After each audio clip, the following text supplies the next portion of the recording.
In 1945, when English composer Benjamin Britten wrote The Young Person's Guide to the Orchestra, he wanted to introduce young people to the world of classical music.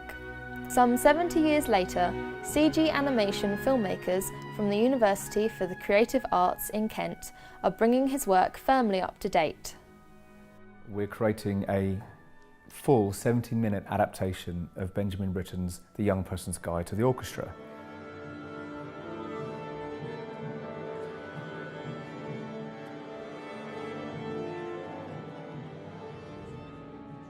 You've got the issue of classical music, which is something with a reputation as being not for young people. To take that misnomer and use CGI to create this enhanced experience of Britten's work seems to be a very clear way to reach new audiences. So CGI is the way to bring this thing sort of like into the 21st century and make it hopefully a very exciting and spectacular introduction to classical music.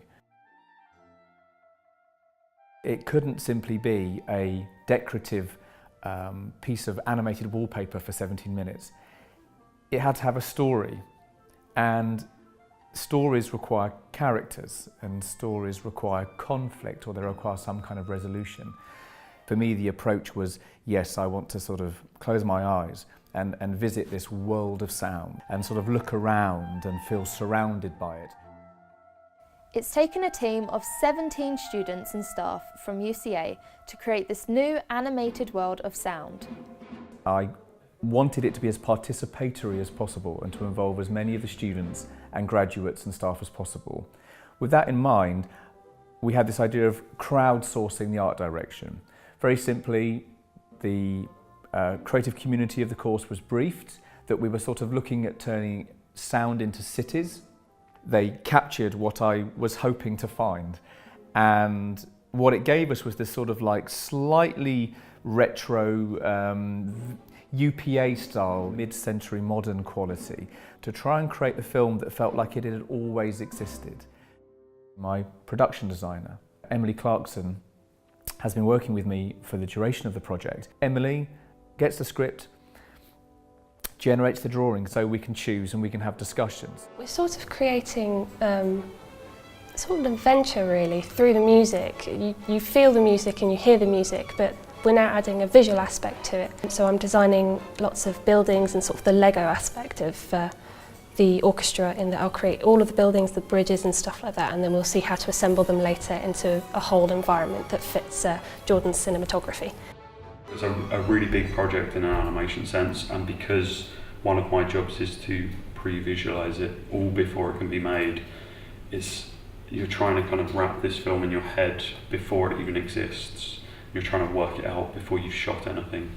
And when it's 18 minutes or 17 minutes worth of that can be really challenging. We're sort of creating sort of an adventure really, and you're sort of living through the character of Red as you experience the music.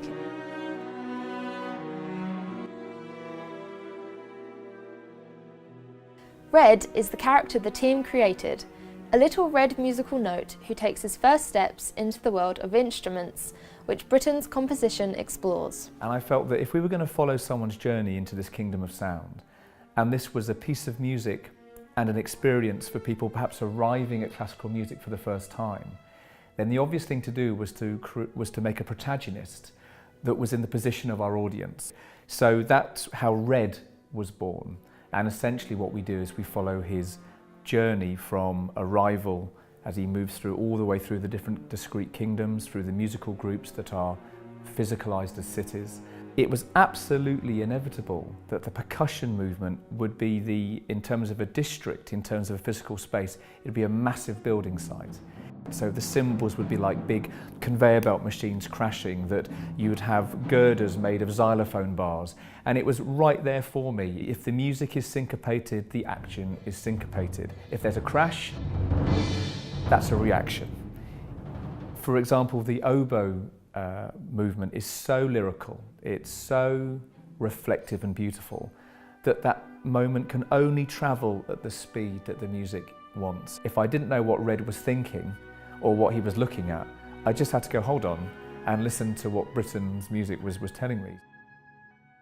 There is plenty of challenge to it. It's trying to build an environment that sort of transports you, and so that you can still see the instruments in them, because if you travel too far away, it's no longer the orchestra, and that's the soul of the whole piece. The viola is known as the Cinderella of the orchestra because it's often overlooked. I think because of the violin, in terms of the violin's importance in the organisation of the orchestra. So when it came to designing and thinking about spatially what the viola district would look like, I built it inside of a hole. So when Red arrives at this city that turns out to be the viola district, this spotlight comes down, and then this gorgeous city is revealed. The animated film has taken hundreds of man-hours to create.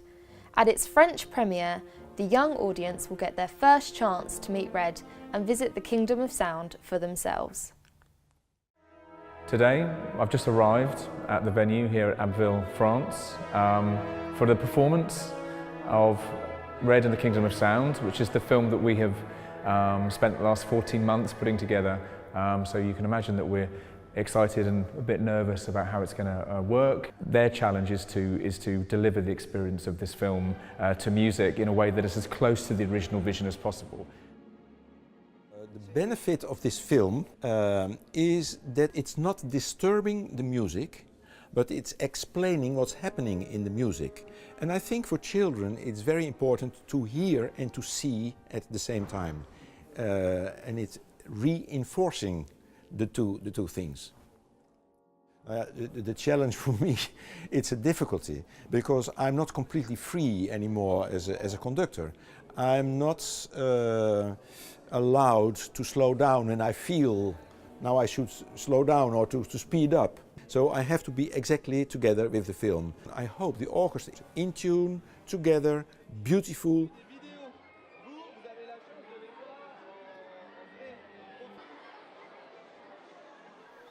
When we were asked to make an animation for this piece of music, I had a big idea.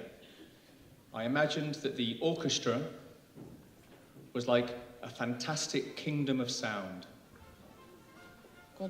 When the last note plays and the screen fades to black, that audience of young people are thinking, wow, what did I just see? Some of them might be thinking, wow, classical music is thrilling. Some of them might be thinking, wow, animation is thrilling. And if we've done our job very well, it will be a combination of both.